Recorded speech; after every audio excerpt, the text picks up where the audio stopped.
అప్పుడు ఆ వాక్యం గురించి ఆయన ఎక్స్ప్లెయిన్ చేస్తాడో వెంటనే ఆ వ్యక్తి ఏం చేస్తాడు? రక్షణ పొందుకుంటాడు. ప్రియులా, ఇలాంటి అనేక సందర్భాలు మనము చదువుతూ ఉన్నప్పుడు ఏంటి కొన్ని సార్లు ఒక్కొక్క ప్లేస్కి మనం వెళ్తూ ఉన్నప్పుడు ఈ స్థలానికి నేను ఎందుకు వచ్చాను ప్రభువా, ఇందుకైనా వచ్చాను, ఇదిగో వీరి కొరకు ప్రార్థన చేయడానికైనా ముందుగానే తీసుకుని వచ్చావు అనిపిస్తుందండి. తర్వాత మనకు అర్థమవుతుంది, ముందు మనకు అర్థం కాదు. దేవునికి స్తోత్రం కలుగును గాక. ఎందుకంటే ఆయన స్వస్థపరుచు వరములు భూమి మీద ఉంచి వెళ్ళాడండి. ఆయన తన దాసులైనటువంటి వారికి, అభిషక్తులైనటువంటి వారికి స్వస్థపరుచు వరములు ఉంచి వెళ్ళాడు. వాళ్ళు అనేక మంది కొరకు ప్రార్థనలు చేస్తూ ఉన్నారు, అనేక మంది కొరకు విజ్ఞాపనలు చేస్తున్నారు, అనేక మంది వస్తూ ఉన్నారు, ప్రార్థనలు చేయించుకుంటూ ఉన్నారు, మేలులు పొందుకుంటూ ఉన్నారు. ప్రియారా, మొన్న మా చిన్నాన్ని చెప్పాను కదా, ఆ బండి కోసం వెళ్ళినప్పుడు ప్రార్థన చేయించుకుని వెళ్ళారు. దేవుడు వెంటనే చాలాసార్లు ప్రయత్నించారు కానీ బండి రాలేదు. అంతకుముందు ఎప్పుడు ప్రార్థన చేయించుకుని వెళ్ళలేదు. ఆ రోజు ప్రార్థన చేయించుకుని వెళ్ళారు. నేను బలంగా నమ్మాను. ఏంటో తెలుసా, దేవుడు ఖచ్చితంగా ఈరోజు బండి ఇచ్చేస్తాడు నమ్మానండి. దేవుడు ఖచ్చితంగా బండి ఇస్తాడు నమ్మాను. అలాగే బండి వచ్చేసింది వాళ్ళకి, ఎలక్ట్రికల్ బండి. ప్రియుల, ప్రార్థన ద్వారా దేవుడు గొప్ప కార్యాలు చేస్తాడు. బైబిల్లో ఎన్నో అద్భుతాలు, స్వస్థతలు జరిగినటువంటి సందర్భాలు మీకు ఎన్నో నేను జ్ఞాపకం చేశాను. గత వారంలో దేవుడు ఎలాంటి అద్భుతాలు చేస్తాడు, ఎలాంటి స్వస్థతలు చేస్తాడో నేను మీకు ఆల్రెడీ బోధించాను. యోహాను సువార్తలోనివి, మార్కు సువార్త 5వ అధ్యాయంలోని విషయాలు, ఆ మొదటి వచనం నుంచి చాలా విషయాలు నేను మీకు వివరించాను ప్రియారా. కాబట్టి స్వస్థపరుచు వరములు ఆయన ఉంచాడు. రెండో మాట, తర్వాత మాట చదవండి, ముగించేస్తాను ఇంకొక 5 నిమిషాలు. మరి ఒకనికి అద్భుత కార్యములు చేయు శక్తియు, దేవునికి మహిమ కలుగును గాక. అద్భుత కార్యములు చేయు శక్తి ఏం చేశాడంట? మరి ఒకనికి ఆయన ఇచ్చి వెళ్ళాడట. ఒక రోజు అపోస్తులు ప్రార్థన చేస్తే చాలా అద్భుతాలు జరుగుతున్నాయి. జాగ్రత్తగా వినాలి. అపోస్తులు ప్రార్థన చేస్తే అద్భుతాలు జరుగుతున్నాయి, వాక్యం ప్రకటిస్తే చాలా అద్భుతాలు జరుగుతున్నాయి. ఇదేదో మ్యాజిక్ అనుకొని ఒక వ్యక్తి వచ్చాడండి. ఆ వ్యక్తి పేరు ఏంటో తెలుసా? సీమోను. ఆ వ్యక్తి పేరు సీమోను. ఆ వ్యక్తికి ఒక ట్యాగ్ తగిలించారు, గారడి సీమోను. సీమోనుకు ముందు ఏముంది? గారడి. అంటే ఆ వ్యక్తికి ఆ పేరు ముందు ఎందుకు ఆ ట్యాగ్ తగిలించారంటే ఆ వ్యక్తి గారడీలు చేస్తాడట. చూడండి, అప్పుడప్పుడు కొంతమందికి పేర్ల ముందు కొన్ని పేర్లు ఉంటాయి. ముందు తెలుసా మీకు? మన సొంత పేర్లకు ముందు కొన్ని పేర్లు ఉంటాయి. ఒకరోజు నేను సూర్యారావుపేట వెళ్ళాను మా మామయ్య కోసం. మా మామయ్య ఇంటి కోసం, ఆయనకి కొంచెం హెల్త్ బాగాలేదు అని ఆయన దగ్గరికి వెళ్ళాలి. మా అమ్మ, మా నాన్నమ్మ వాళ్ళ తమ్ముడు. మా మామయ్య గారి కోసం వెళ్తే సూర్యాపేట అంతా తిరిగేస్తున్నాను. చాలాసార్లు వెళ్ళాను కానీ ఇల్లులు మరి కట్టేశారు కదా. ఒకప్పుడు నేను చిన్నప్పుడు వెళ్ళినప్పుడు సూర్యాపేటలో సరిగ్గా ఏముండేవి కాదు, రోడ్లు ఉండేవి కాదు, ఏముండేవి కాదు. ఇప్పుడు అన్ని రోడ్లు వేస్తారు, ఇల్లులు కట్టేసుకున్నారు. 2-3 అంతస్తులు ఉన్నాయి. మా మామయ్య ఇల్లు నాకు గుర్తుకు రావట్లేదు. సరే, మొత్తం మీద నాకు ఒక సందర్భంలో కనిపించాడు. మామయ్య, మొన్న వచ్చాను, నువ్వు కనబడలేదు, మీ ఇల్లు తెలియట్లేదు, మీ పేరు కూడా చెప్పాను, మీ ఇంటి పేరుతో కూడా చెప్పానని చెప్తే ఆయన ఏమన్నాడు తెలుసా? నా పేరు నా ఇంటి పేరు కాదురా, మచ్చలప్పన్న అంటే మచ్చలప్పని కొడుకంటే తెలుస్తుందిరా అన్నాడు. ఇక్కడ ఏం బాబాయ్ అదేనా? ఏం పేరు? మచ్చలప్పని కొడుక? అమ్మ, అర్థమైందా? ఏం పేరట? మచ్చలప్పని కొడుకు అంటే తెలుస్తుందని చెప్పాడు. నేను ఆశ్చర్యపోయాను, ఇదేంటి నాకు ఇంతవరకు తెలియదే. మామయ్య, నీ పేరు రాము కదా, ఇదిగో మీ ఇంటి పేరు గడికిన కదా, మరి గడికిన రాము ఇల్లు ఉంటుందండి, ఎవరు చెప్పలేదంటే మచ్చలప్పని కొడుకు అంటే తెలుస్తుందట. నుండి సర్వసాధారణంగా మమ్మల్ని అందరూ ఏమంటారు? బాతులచ్చి తాలి. అసలు మా ఇంటి పేరు బాతులు కాదు, ఎరిపిల్లి. కానీ ఏమంటారు? బాతులు. అంటే కొంతమంది పేర్లకు ముందు ఏముంటాయి? కొన్ని ట్యాగులు ఉంటాయి. అది వృత్తిపరంగా కొంతమందికి రావచ్చు, కొంతమంది వాళ్ళు చేసేటువంటి పనులు బట్టి రావచ్చు. అలాగే బైబిల్ గ్రంథంలో సీమోను అనేటువంటి ఒక వ్యక్తి ఉన్నాడు. ఆ వ్యక్తి ముందు ఏముంది? గారడి అని ఉంది. ఎందుకు గారడి ఉంది తెలుసా? గారడీలు చేస్తూ ఉంటాడట. గారడీలు చేస్తూ, మనుషులను మోసం చేస్తూ, మనుషులను భ్రమ పెడుతూ, మనుషులను తన వైపుకు నడిపించుకున్నాడు. ఈరోజు చాలా మంది ఉన్నారండి, మనుషులను తన వశం చేసుకోవడానికి బైబిల్ వైపు నడిపించట్లేదు. మనుషుల్ని తన జ్ఞానాన్ని ప్రదర్శించుకుంటున్నారు. తన జ్ఞానాన్ని చూపించుకుంటూ అనేక మందిని దేవుని వైపు కానీ బైబిల్ వైపు కానీ నడిపించకుండా తన వైపుకు నడిపించుకుంటున్నారు. వాళ్ళు ఫాలోవర్స్గా చేసుకుంటున్నారు చాలామంది. ప్రియరా, అలాగే ఈ వ్యక్తి గారడీలు చేస్తున్నాడట. మీరు చదవండి తర్వాత అపోస్తల కార్యాల మాటలు రాయబడ్డ 8వ అధ్యాయంలో. ఏంటి గారెడీలు చేస్తున్నాడట. అపోస్తులు ప్రార్థన చేయగా అద్భుతాలు జరుగుతున్నాయి, అపోస్తులు ప్రార్థన చేయగా స్వస్థత జరుగుతున్నాయి, అపోస్తులు ప్రార్థన చేయగా ఇటువంటి కార్యాలు జరుగుతున్నాయి విని నేను కూడా చేస్తానండి అయ్యగారు, మరి ఎలా చెయ్యాలో చెప్పండి, ఇదిగో దీనికి ఎంత ఖర్చు అవుతుందని కొంత ధనాన్ని తీసుకొచ్చి వాళ్ళ దగ్గర పెట్టాడట. అమ్మ వింటున్నారా? అర్థమవుతున్నాయా దేవుని మాటలు? ఏంటి దేవుని అద్భుతాలు డబ్బుతో కొనాలని చూస్తున్నారు. డబ్బుతో కొనగలవా? ఛాలెంజ్లతో చేయగలవా? దమ్ముంటే అద్భుతం చెయ్యంటే జరుగుతా? నీ దమ్ము ఎంత ఉందో, నువ్వు సేవకుడు అయితే, నువ్వు మగాడవైతే ఈ అద్భుతం చేయండి జరుగుద్దా? ఇదిగో దీనికి ఇంత డబ్బు ఇస్తాను, ఈ అద్భుతాలు చేసే వరం నాకు ఇయ్యంటే వస్తుందా? రాదు ప్రియరా.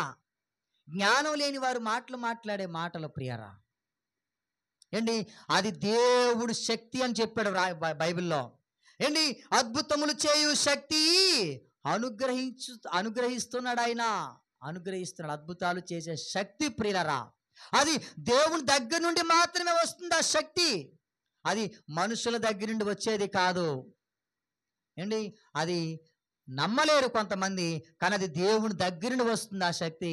అద్భుతాలు జరిగే శక్తి ప్రియరా, మహత్కార్యాలు జరిగే శక్తి. ఏంటి, దేవుడు సూచక్రియలు చేస్తాడు, అద్భుతాలు చేస్తాడు ఆయన. ప్రియరా, నా జీవితంలో ఎన్నో అనుభవాలు నేను చూశాను ప్రియ, నేను చూశాను. ఏంటి, మొన్న మీకు చెప్పాను ఆల్రెడీ, నిన్న సాయంత్రం మా ఫ్రెండ్ తన భార్య ఫోన్ చేసింది, పాస్టర్ గారు మీరు వచ్చి ప్రార్థన చేసిన తర్వాత మా కుటుంబంలో చాలా మార్పులు జరిగాయి, చాలా మేము అద్భుతాలు చూస్తున్నాం, చాలా మేలు మేము పొందుకుంటున్నాము అని వారు చెప్తున్నారు. ప్రియరా, అద్భుతాలు ఆయనే చేస్తాడండి. ఆ అద్భుతాలు చేసే శక్తిని ఆయనే ఇస్తాడు తప్ప మనుషులు ఎవ్వరూ కూడా ఇవ్వలేరు. ఏంటి, ఈరోజు మనము చాలా ప్రయత్నాలు చేస్తాం, మనకు అది కావాలి ఇది కావాలని. దేవుడు ఇస్తేనే మనం ఏదైనా పొందుకుంటాం ప్రియారా. దేవుడు ఇవ్వాలి. గర్భఫలం కోసం ఎదురు చూస్తాం, అది దేవుని దగ్గర నుంచి వాక్యం సెలవిస్తుంది కదా, గర్భఫలము యెహోవా ఇచ్చు బహుమానం, అది దేవుని దగ్గర వస్తుంది. అది డాక్టర్లు కూడా విఫలమైపోయారు ఆ ప్రయత్నంలో, డాక్టర్లు కూడా ఏం చేయలేకపోతున్నారు. ఏంటి, గంగవరం ప్రాంతంలో ఒకరోజు ఒక ఆమె వచ్చింది, ఒక పెద్ద ఆవిడ వచ్చింది. పాస్టర్ గారు, వాళ్ళు ఎప్పుడు చర్చికి రారు. పాస్టర్ గారు, ఇదిగో మా అమ్మాయి అండి, ఒక్కగానొక్క కూతురు, కొడుకులు లేరు, భర్త లేడు, నాకు ఎవరు లేరు, నా భర్త చనిపోయాడు, ఇదిగో ఒక్కగానొక్క కూతురు. ఆమె కన్సీవ్ అయింది, 4 monthsకి ఫెయిల్యూర్ అయిపోయింది. మళ్ళా తర్వాత కొన్ని నెలల తర్వాత మరలా కన్సీవ్ అయింది, మరలా ఫెయిల్యూర్ అయిపోయింది. ఇదిగోని పాస్టర్ గారు 3వసారి మరలా కన్సీవ్ అయింది, ఈసారి కూడా అది ఫెయిల్యూర్ అయిపోతే ఇంకా ఈ గర్భసంచికి ప్రాబ్లం అట, ఇక పిల్లలు పుట్టరట అని ఆమె ఏడ్చుకుంటూ వచ్చిందండి. నేను ఒక మాట చెప్పాను, అమ్మా దేవుడు చేస్తాడని నువ్వు విశ్వాసంతో నమ్మితే నేను ప్రార్థన చేస్తాను అని చెప్పినప్పుడు, నమ్ముతానండి, ఇంకా నేను అన్ని ప్రయత్నాలు చేశానండి పాస్టర్ గారు, చాలా చోట్లకి వెళ్ళానండి, నాకు ఇంకా వేటి మీద నమ్మకం లేదండి, మరి మీ దేవుడైనా చేస్తాడేమో అని విశ్వాసంతో వచ్చాడని చెప్పినప్పుడు ఏంటి ప్రార్థన చేసామండి, కన్నీటితో ప్రార్థన చేసాం ఆ రోజు ఏంటి, ఆ కన్సీవ్ వచ్చినప్పుడు ఏంటి ఆ యొక్క పాజిటివ్ వచ్చింది. తర్వాత కొన్ని నెలల తర్వాత మరలా 6 monthsలో వాళ్ళు టెస్ట్ చేసుకున్నప్పుడు ఆ యొక్క లోపల ఉన్నటువంటి ఆ పిండం బాగానే ఉందని చెప్పారు. తర్వాత మరలా 8 monthsలో స్కానింగ్ చేసుకున్నారు. తర్వాత చక్కటి కుమారుని ఇచ్చాడండి దేవుడు. నేను చెప్పానమ్మా, దేవుడు నీకు మంచి కుమారుని ఇస్తాడమ్మా అని చెప్పాను, అలాగే మంచి కుమారుని ఇచ్చారు. దేవుడు తర్వాత వాళ్ళు నా చేత పేరు పెట్టుకొని అక్కడ ఒక మీటింగ్ పెట్టుకొని కృతజ్ఞతగా దేవుని మహిమపరిచారు ప్రియరా. ఎందుకు ఈ మాటలు జ్ఞాపకం చేస్తున్నానంటే, అది దేవుడు మాత్రమే చేయగలడు ప్రియరా. దేవుడి మీద మనకు విశ్వాసము నమ్మకం ఉండాలి. దేవుడు చేసే కార్యాలు కొన్ని ఉంటాయి ప్రియరా. దమ్ముంటే చెయ్యి అంటే జరగవు, విశ్వాసంతో జరుగుతాయి. అద్భుతాలు చేసే శక్తి దేవుడు మాత్రమే ఇస్తాడు అవి. అందుకే ప్రియరా, మొట్టమొదటి ఏ మాటలో ఏం చదువుకున్నాం, ఆయనను అందరి ప్రయోజనము కొరకు ఆయన ప్రతివానికి ఆత్మ ప్రత్యక్షం అనుగ్రహింపబడుతూ ఉన్నది.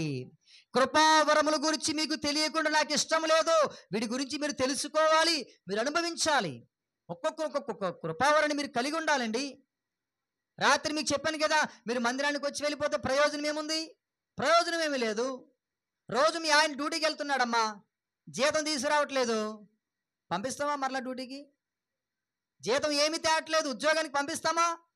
రోజు పని చేస్తున్నాం, ఏంటి అధికారి ఆ యొక్క మనకు ఆఫీసరు శాలరీ ఇవ్వట్లేదు, వెళ్తావా మరలా డ్యూటీకి వెళ్తే శాలరీ ఎక్స్పెక్ట్ చేస్తావు.